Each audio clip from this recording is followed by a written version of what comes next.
حضرت عثمان ذی النورین رضی اللہ تعالیٰ عنہ کی شہادت کے اسباب پر روشنی ڈالنے سے پہلے میں مناسب اور لازمی سمجھتا ہوں، کیونکہ دور حاضر میں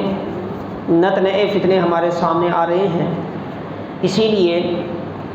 حضرت عثمان غنی رضی اللہ تعالیٰ عنہ کی شہادت کو لے کر امت محمدیہ کا جو موقف ہے اس کو آپ کے سامنے کھلے طور پر عرض کر دوں، بالخصوص اہل السنہ والجماعہ کا، صحابہ کا، تابعین کا، تبع تابعین کا،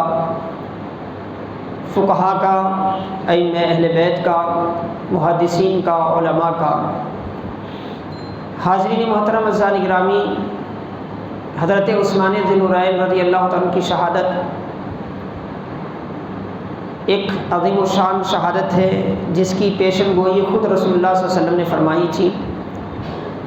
اور آپ کی ذات گرامی روز اول سے لے کر روز آخر تک مسلمانوں میں مقدس تھی، مقدس ہے اور مقدس رہے گی۔ اور حضرت عثمان ذی النورین کو شہید کرنے کے لیے پیچھے جو سازشیں ہوئیں اور ان سازشوں کے پیچھے جو جال بنے گئے وہ ایسے جال تھے جس کو اگر دیکھیں گے ہم تو ہمیں سمجھ میں آئے گا کہ ہر دور میں مسلمانوں کے ساتھ جو کچھ ہوتا رہا ہے کیوں ہوتا رہا ہے۔ اسی لیے میں نے چاہا، ایسے تو یہ مضمون جو ہے بڑا مشکل کن مضمون ہے، لیکن پھر بھی کچھ باتیں آپ کے سامنے میں عرض کرنا چاہتا ہوں۔ سب سے پہلے تو یہ کہ اللہ کے رسول صلی اللہ تعالیٰ علیہ وسلم کی نظر میں حضرت سیدنا عثمان غنی رضی اللہ تعالیٰ عنہ کا وہ موقف جو آپ کے آخری ایام کا تھا، آپ کی شہادت کا موقف تھا، وہ کیسا تھا؟ کیونکہ رسول اللہ صلی اللہ علیہ وسلم کی بات جو ہے وہ وحی الہی ہوتی ہے۔ چنانچہ صحیح بخاری کی روایت، امام بخاری نے صحیح بخاری حدیث نمبر 3695 میں یہ روایت نقل فرمائی،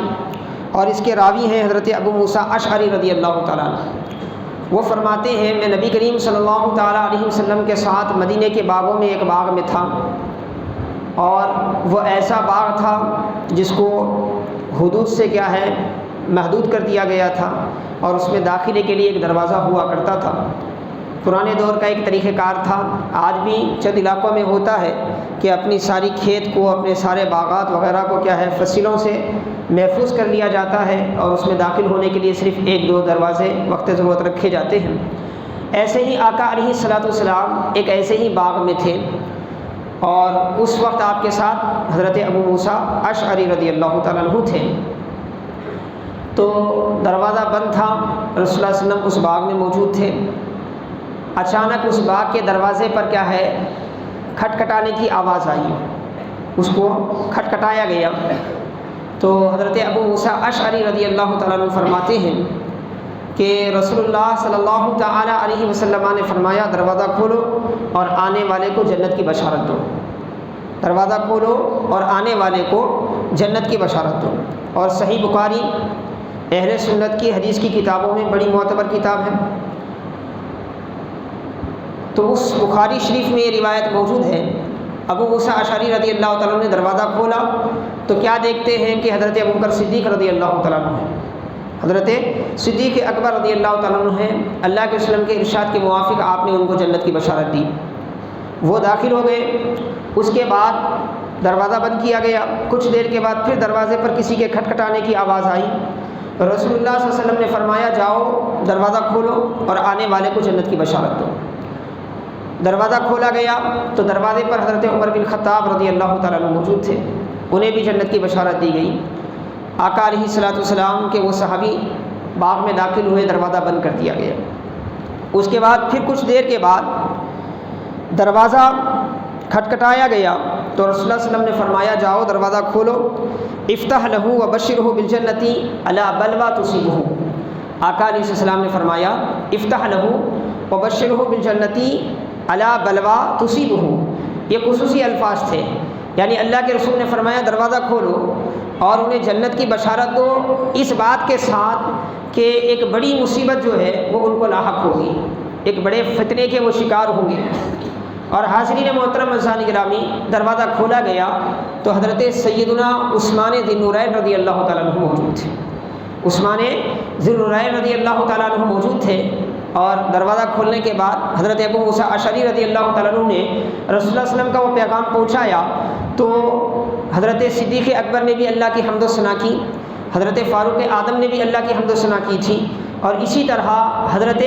سیدنا عثمان ذی النورین رضی اللہ تعالیٰ عنہ بھی اللہ کی حمد و ثنا کیے، اور اس کے بعد فرمایا واللہ المستعان، اللہ ہی حقیقی مددگار ہے، اسی کی بارگاہ میں مدد مانگی جاتی ہے۔ کیونکہ حضرت صدیق اکبر کو نارمل جنت کی بشارت سنائی گئی تھی، حضرت فاروق اعظم کو نارمل جنت کی بشارت سنائی گئی تھی، لیکن جب حضرت عثمان ذی النورین رضی اللہ تعالیٰ عنہ کی باری آئی تو آقا علیہ الصلاۃ والتسلیم نے آپ کو صرف جنت کی بشارت نہیں دی، ساتھ میں یہ بھی بتایا کہ آپ کو ایک بڑی مصیبت سے ہو کر گزرنا ہے، آپ کو ایک بڑی مصیبت سے ہو کر گزرنا ہے۔ اسی لیے حضرت سیدنا عثمان ذی النورین نے جنت کی بشارت پر اللہ کی تعریف کی، اور جس فتنے کی آگہی آقا علیہ الصلوۃ والسلام نے آپ کو عنایت فرمائی تھی، جو مصیبت آپ کی زندگی میں آنے والی تھی، جس کی پیشن گوئی کی گئی تھی، اس پر آپ نے کہا کہ میں اللہ ہی سے مدد طلب کرتا ہوں، وہی مدد کرنے والا ہے، وہی حامی و مددگار ہے۔ اس روایت میں اب جو باتیں میں آگے بیان کرنے والا ہوں حضرت سیدنا عثمان ذی النورین کے حوالے سے، اس سے پہلے میں واضح کر دینا چاہتا ہوں کہ اہل سنت کا موقف کیا ہے، اور جب بھی حضرت عثمان ذی النورین کو پڑھا جائے اور حضرت عثمان ذی النورین رضی اللہ تعالیٰ عنہ کو ذکر کیا جائے تو اس سے پہلے ان کے حوالے سے جو موقف ہونا چاہیے اہل سنت کا، وہ کیا ہونا چاہیے، یہ ہمارے ذہنوں میں متعین رہے۔ کیونکہ یہودیوں کی سازش کے تحت جن صحابہ کو ٹارگٹ بنایا گیا اور ان کی شان میں طعن کیے گئے اور ان کی عظمتوں کو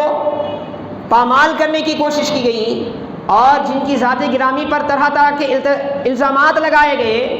ان میں ایک حضرت سیدنا عثمان ذی النورین رضی اللہ تعالیٰ عنہ کی ذات گرامی تھی۔ اسی لیے بالکل واضح موقف ہے اہل سنت والجماعت کا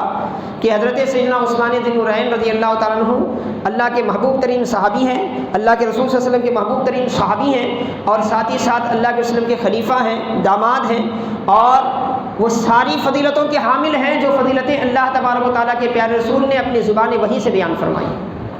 اپنے زبان وحی سے بیان فرمائی ہے۔ تو حضرت عثمان ذی النورین رضی اللہ تعالیٰ عنہ کو بشارت دی گئی، کیا بشارت دی گئی؟ کہ ایک مصیبت آنے والی ہے، لاحق ہونے والی ہے، اور ساتھ ہی ساتھ آقا نے کیا فرمایا؟ اس مصیبت کے باوجود آپ کو جنت کی بشارت دی گئی۔ اس میں دو تین باتیں ہمیں سمجھنے کی ہے حضرت عثمان ذی النورین سے۔ تاریخ نگار کیا کرتا ہے، فلاں کیا کہتا ہے، فلاں واعظ کیا کہتا ہے، اس سے ہمیں کوئی غرض نہیں ہے، کیونکہ ہم نے کریمہ سید الرسول محمد رسول اللہ صلی اللہ علیہ وسلم کا پڑھا ہے، اور آقا علیہ السلام نے کیا فرمایا؟ رسول اللہ صلی اللہ علیہ وسلم نے فرمایا، بخاری کی صحیح الاسناد حدیث پاک ہے، آقا نے فرمایا انہیں جنت کی بشارت دو، یعنی وہ جنتی ہیں۔ حضرت عثمان ذی النورین کے جنتی ہونے میں اب کوئی شک نہیں کیا جا سکتا، آپ کے جنتی ہونے میں اب کوئی شک نہیں کیا جا سکتا۔ آپ کے تعلق سے کوئی بدگمانی پیدا کرنا یہ ایمان کے خلاف ہے، اور ایمان کو نقصان میں ڈالنے والا ہے، ایمان کو خطرے میں ڈالنے والا ہے۔ اور حضرت سیدنا عثمان غنی کے لیے باضابطہ واضح الفاظ میں آقا نے فرمایا بشرہ بالجنہ، انہیں جنت کی بشارت دو۔ الگ الگ مواقع پر آپ کو بشارت جنت دی گئی، الگ الگ مواقع پر۔ غزوہ تبوک میں آپ نے جب اللہ کے دین کے لیے اپنا مال و زر پیش کیا تو آقا علیہ السلام نے فرمایا آج کے بعد عثمان کو کوئی گناہ نقصان نہیں دے سکتا، کوئی گناہ نقصان نہیں دے سکتا۔ ترمذی کی روایت ہے، آقا علیہ السلام نے فرمایا ہر ایک نبی کا ایک دوست، ایک رفیق ساتھ میں رہنے والا جنت میں ہوتا ہے، اور میرے ساتھ میں رہنے والا عثمان ہے، میرے ساتھ میں رہنے والا عثمان ہے رضی اللہ تعالی عنہ۔ تو اس حدیث پاک میں ایک طرف آپ کی زندگی کی ضمانت دی گئی، آپ کی آخرت اور اللہ کی بارگاہ میں آپ کی مقبولیت کی ضمانت دی گئی، ویسے ہی دوسری طرف یہ بات بھی واضح کر دیا گیا کہ رسول اللہ صلی اللہ تعالی علیہ وسلم کے لیے، آقا علیہ الصلاۃ والتسلیم کے لیے یہ بات پہلے ہی سے بتا دی گئی تھی اللہ تعالیٰ کی جانب سے کہ حضرت عثمان غنی رضی اللہ تعالیٰ عنہ کے ساتھ کیا پیش آنے والا ہے۔ اب جو واقعہ آپ کے آخری عمر میں آپ کے ساتھ پیش آیا جس کے نتیجے میں آپ کی شہادت ہوئی، اس کے لیے بعض اسلام دشمن عناصروں نے کتابوں میں، وعظوں میں ایسی باتیں لکھی ہیں جو صحابی کے شان کے بالکل خلاف ہے، اور ایک طرف وہ باتیں رکھیں، ایک طرف رسول اللہ صلی اللہ علیہ وسلم کا ارشاد رکھیں، آپ کو سمجھ میں آ جائے گا کہ حضرت سیدنا عثمان ذی النورین کا مقام و مرتبہ کیا ہے، آپ کا مقام و مرتبہ کیا ہے۔ ایک بات تو یہ اس حدیث پاک سے واضح ہو گئی، ہمیں یہ موقف بتا دیا گیا کہ ہمیں اللہ کے رسول صلی اللہ علیہ وسلم کے حوالے سے حضرت عثمان ذی النورین کے لیے کیا موقف رکھنا ہے، کیا ہمارا ایمان ہونا چاہیے خلیفہ راشد حضرت عثمان ذی النورین کے لیے۔ آپ جنتی ہیں، جنتی ہیں، جنتی ہیں۔ اب کسی جنتی کے بارے میں بدگمانی کرنا بدبختی کے سوا کچھ نہیں ہو سکتا۔ دوسری بات، حضرت سیدنا انس رضی اللہ تعالیٰ عنہ سے روایت ہے، صحیح مسلم کی روایت ہے، اور اسی کے ہمانے روایت امام ترمذی نے بھی روایت کی، بہت سے محدثین نے بھی روایت کی۔ اللہ کے رسول صلی اللہ تعالیٰ علیہ وسلم احد پہاڑ پر تشریف لے گئے، مدینے سے قریب جو احد پہاڑ ہے اس پر آپ تشریف لے گئے۔ احد پہاڑ پر آپ تشریف لے گئے تو آپ کے ساتھ اس وقت حضرت صدیق اکبر بھی تھے، حضرت فاروق اعظم رضی اللہ عنہ تھے، اور اسی طرح حضرت عثمان ذی النورین رضی اللہ تعالیٰ عنہ تھے۔ یہ تینوں صحابہ کیا ہیں وہاں پر موجود تھے۔ فرجفا، حدیث پاک میں آتا ہے کہ جب آقا علیہ السلام اپنے ان تین صحابہ کے ساتھ جبل احد پر چڑھے، آپ احد پہاڑ پر چڑھے، تو وہ پہاڑ میں حرکت پیدا ہو گئی، وہ ہلنے لگا، اور اس کی وجہ بیان کرتے ہوئے علامہ قسطلانی رحمۃ اللہ علیہ فرماتے ہیں پہاڑ کا یہ ہلنا جو ہے وہ اظہار شوق میں تھا، جیسے شوق میں کسی چیز کا والہانہ انداز میں جھوم جانے کی عادت ہوتی ہے، ایسے ہی اس پہاڑ میں وہ حرکت بھی کیا ہے، محبت رسول کی بنا پر تھی۔ اور حدیث صحیح ہے، جب بھی اللہ کے رسول سفر سے واپس آتے، احد پہاڑ پر نظر پڑتی تو آقا فرماتے احد جبل یحبنا ونحبہ، احد وہ پہاڑ ہے جو ہم سے محبت کرتا ہے، ہم اس سے محبت کرتے ہیں، وہ پہاڑ ہم سے محبت کرتا ہے، ہم اس سے محبت کرتے ہیں۔ تو رسول اللہ صلی اللہ علیہ وسلم تشریف لے گئے، اب حرکت ہوئی تو آقا نے کیا فرمایا، آقا علیہ الصلوۃ والتسلیم نے فرمایا اسکن احد، اور راوی کہتے ہیں میں سمجھتا ہوں آقا علیہ السلام نے اپنے پیر سے ٹھوکر بھی دی، اس کو پیر سے حرکت بھی دی اس کو، اور دے کر فرمایا اسکن یا احد، اے احد پہاڑ رک جا، اے احد پہاڑ رک جا، فلیس علیک الا نبی و صدیق و شہیدان۔ رسول اللہ صلی اللہ علیہ وسلم نے فرمایا اے احد پہاڑ رک جا، کیونکہ تیری پشت پر ایک اللہ کا نبی ہے، ایک صدیق ہے اور دو شہید ہیں، ایک صدیق ہے اور دو شہید ہیں۔ یہ بھی حدیث صحیح ہے، اور اس میں دو تین باتیں واضح کی گئی ہیں۔ ایک بات تو یہ کہ کائنات کی ہر شے، صرف انسان ہی نہیں، صرف جنات ہی نہیں، صرف فرشتے ہی نہیں، کائنات کی ہر شے جس کے زندگی کا ہمیں احساس ہو یا نہ ہو، کائنات کی ہر شے جیسے اللہ کا ذکر کرتی ہے ویسے ہی اللہ کے رسول کو رسول مانتی ہے، ویسے ہی اللہ کے رسول کو رسول مانتی ہے۔ اگر پہاڑ کو رسول اللہ صلی اللہ علیہ وسلم کا خطاب سمجھ نہ آتا ہوتا، اگر پہاڑ کو آقا علیہ الصلوۃ والسلام کی بات سمجھ نہ آتی ہوتی تو رسول اللہ صلی اللہ علیہ وسلم کا اس سے خطاب کرنا بیکار تھا۔ آقا نے اس سے خطاب کیا اور فرمایا اسکن، تو پہاڑ بھی پرسکون ہو گیا۔ تھوڑی دیر پہلے حرکت کرنے والا پہاڑ اچانک خاموش ہو گیا، اور خاموش ہو کر دنیا کو یہ بتا رہا ہے کہ اے انسانوں، تم ایک ہی اس مصطفیٰ کے حکم پر چلنے والے نہیں ہو، کائنات کا ہر ذرہ اس رسول کا احترام کرتا ہے اور ان کی بات کو مانتا ہے، ان کی بات کو مانتا ہے۔ اور دوسری بات آقا نے کیا فرمایا، آقا نے فرمایا تیری پشت پر انما علیک نبی، نبی ہیں، اپنی نبوت کا اعلان فرمایا، اور اس کے بعد فرمایا وہ صدیق، اور صدیق ہے۔ اور وہ سارے لوگ جو حضرت صدیق اکبر رضی اللہ تعالیٰ کی شان میں بے ادبیاں کرتے ہیں، بدگمانیاں کرتے ہیں، انہیں رسول اللہ صلی اللہ علیہ وسلم کے اس فرمان سے کیا ہے، سبق حاصل کرنا چاہیے۔ آقا علیہ الصلوۃ والسلام کی زبان مبارک سے آپ کو صدیق کہا گیا، آپ کو صدیق کہا گیا، اور آپ خود جانتے ہیں اللہ کا نبی وہی بولتا ہے جو اللہ بلواتا ہے، اللہ کے نبی علیہ الصلوۃ والسلام کی زبان مبارک سے وہی نکلتا ہے۔ اسی لیے تو صحابہ اکرام نے جب پوچھا تھا یا رسول اللہ آپ جو بھی فرماتے ہیں لکھ دیں، محفوظ کر لیں، کیونکہ آپ کو غصہ بھی آتا ہے، خوشی بھی ہوتی ہے، اور ظاہر سی بات ہے انسان کبھی غصے میں ہوتا ہے تو کوئی بات جو ہے نا لاشعوری میں ایسی بھی نکل جاتی ہے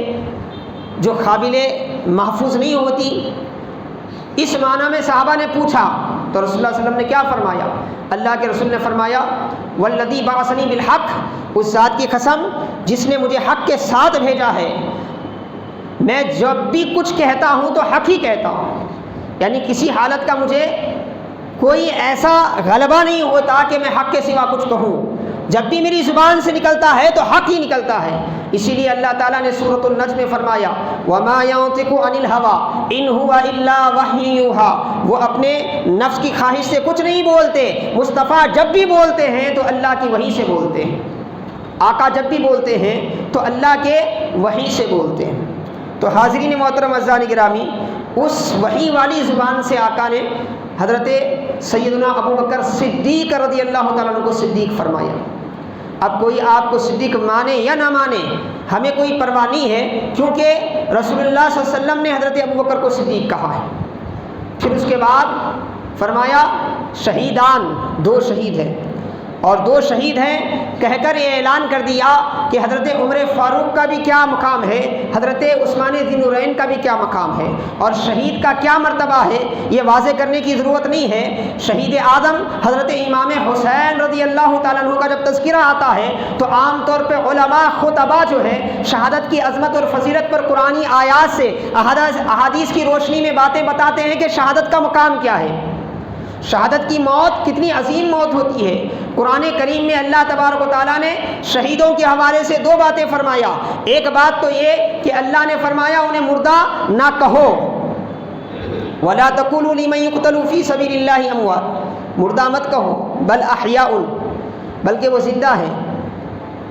اور دوسری جگہ فرمایا مردہ گمان بھی مت کرو، مردہ گمان بھی مت کرو، کیونکہ انسان کا مزاج یہی ہے کہ اگر کوئی بھی فکر اس کے ذہن میں ہو تو یا تو وہ زبان سے اظہار کرے گا، اگر ضرورت محسوس نہیں ہوتی یا حالات کا تقاضا نہیں ہے تو کم از کم ذہن میں رکھے گا، ذہن میں رکھے گا۔ تو قرآن کریم نے شہیدوں کے حوالے سے بیان کر دیا شہیدوں کو عام مردوں کی طرح تصور نہ کرو، نہ بولو نہ سوچو،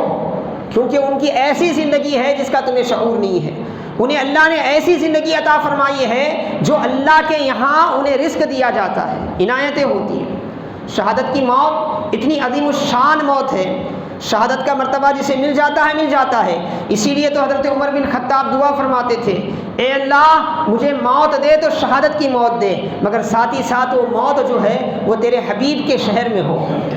تیرے حبیب کے شہر میں ہو۔ میں تیرے حبیب کے شہر کو چھوڑنا بھی نہیں چاہتا، اور شہادت کی موت سے کیا ہے میں دور ہونا بھی نہیں چاہتا۔ عام طور پہ شہادت کا امکان جو ہے وہ میدان جہاد میں ہوتا ہے، جنگ میں ہوتا ہے، اور جنگ جو ہے مدینے سے باہر مختلف میدانوں میں لڑی جاتی ہے۔ اسی لیے حضرت عمر جانتے تھے کہ شہادت کی میں تمنا کروں گا تو میں مدینے سے باہر جاؤں گا اور وہیں شہید ہوں گا تو وہیں دفن ہو جاؤں گا۔ اسی لیے حضرت عمر فاروق کی دعا تھی کہ مولا شہادت دینا مگر شہر رسول میں دینا، تاکہ مرنا بھی جینا بھی رسول کے شہر میں ہو، مرنا بھی رسول کے شہر میں ہو، اور دفن ہونا بھی رسول کے شہر میں ہو، دفن ہونا بھی رسول پاک کے شہر میں ہو۔ تو حاضرین محترم اعزائے گرامی، ایک طرف حضرت عمر بن خطاب رضی اللہ تعالیٰ عنہ کے انجام کی اہمیت کو اجاگر فرمایا، اور دوسری طرف حضرت سیدنا عثمان ذی النورین جن کا تذکرہ ہم کر رہے ہیں، تیسرے خلیفہ حضرت عثمان ذی النورین کے بارے میں بھی آقا نے فرمایا ان کی جو موت ہے وہ شہادت کی موت ہے۔ ابھی برسوں پہلے رسول اللہ صلی اللہ علیہ وسلم نے امت کو آگاہ کر دیا کہ حضرت عثمان ذی النورین جو ہیں وہ بھی اس دنیا سے پردہ فرمائیں گے، لیکن ان کی جو موت ہوگی وہ عام موت نہیں ہوگی، شہادت کی موت ہوگی۔ اس سے اہل سنت کا وہ نقطۂ نظر، وہ عقیدہ جو اللہ کے رسول صلی اللہ علیہ وسلم کے صحابہ کے لیے، خلفاء کے لیے، بالخصوص سیدنا صدیق اکبر فاروق اعظم، عثمان ذی النورین، مولا علی مولا کائنات رضی اللہ عنہم کے لیے جو نقطۂ نظر اہل سنت کا ہے وہ پورے طور پہ واضح ہو جاتا ہے۔ اور آج اس کی ضرورت ہے۔ کیوں ضرورت ہے؟ کیونکہ سوشل میڈیا کا دور ہے اور اس دور میں اچھی بری ساری باتیں ہمارے سامنے آتی ہیں۔ کچھ باتیں وہ ہیں جو ہمارا ایمان محفوظ کرتی ہیں، ایمان میں جلا پیدا کرتی ہیں، اور کچھ باتیں وہ ہیں جو ہمارے عقیدے میں بگاڑ پیدا کرتی ہیں۔ اور جیسے ہی حاضرین محترم عزیزان گرامی ذی الحجہ کا اختتام ہونے کو آتا ہے، محرم قریب آتا ہے، سوشل میڈیا پہ ایسے بہت سے بد عقیداؤں کے بیانات سامنے آ جاتے ہیں جس کو سن کر ایک اہل سنت کا فرد پریشان ہو جاتا ہے، ذہنی طور پر کیا ہے، اس کا ذہن منتشر ہو جاتا ہے۔ اہل سنت کا واضح موقف ہے، اور وہ موقف یہ ہے کہ اہل سنت ہمیشہ سے نسبت رسول کا احترام کرتے آئے ہیں اور کرتے رہیں گے، اور کیونکہ نسبت رسول کا احترام یہ ایمان کی حفاظت کا ایک ذریعہ ہے، اور نسبت رسول صحابہ میں بھی ہے اور اہل بیت میں بھی ہے، اسی لیے اہل سنت برملا اس بات کا اعلان کرتے ہیں کہ ہم صحابہ جو ہدایت کے ستارے ہیں ان کی روشنی میں راستہ چلتے ہیں، اور طوفان سے نجات پانے کے لیے، گمراہی کے، کفر کے، شرک کے، ضلالت کے طوفان سے نجات پانے کے لیے اہل بیت کی کشتی کی محبت میں سوار ہو کر، ہم اہل بیت کی کشتی میں سوار ہو کر منزل مقصود تک رسائی حاصل کرتے ہیں۔ تو حاضرین محترم عزیزان گرامی، ذو الحجہ کی انہی تاریخوں میں حضرت سیدنا عثمان ذی النورین رضی اللہ تعالیٰ عنہ کی شہادت ہوئی، اور شہادت ہونے کے بعد امت میں طرح طرح کے نقطۂ نظر رکھنے والے پیدا ہو گئے،